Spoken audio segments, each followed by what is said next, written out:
Ever wanted to create a killer anime logo that would make heads turn? Let's dive straight into Adobe Photoshop and get started.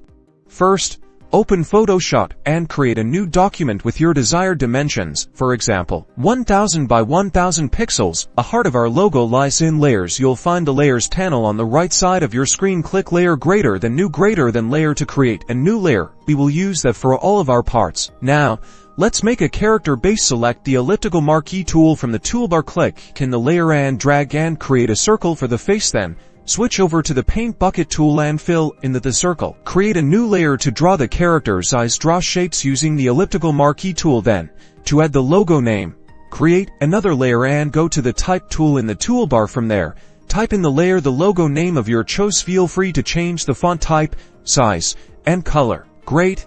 Let's add some awesome details. You can always import your own designs, of course. Now let's experiment with adding shadows to create depth. Go to the Layers panel. Right-click on the layer and select Blending Options. Experiment with drop shadows and other effects until you get the look you want. Now, you can play with the different blending options, such as Overlay or Multiply, to get dynamic effects. Photoshop is incredible for playing around with all different effects. Don't be afraid to change styles and see it through to the end, and that's how you start making awesome anime logos.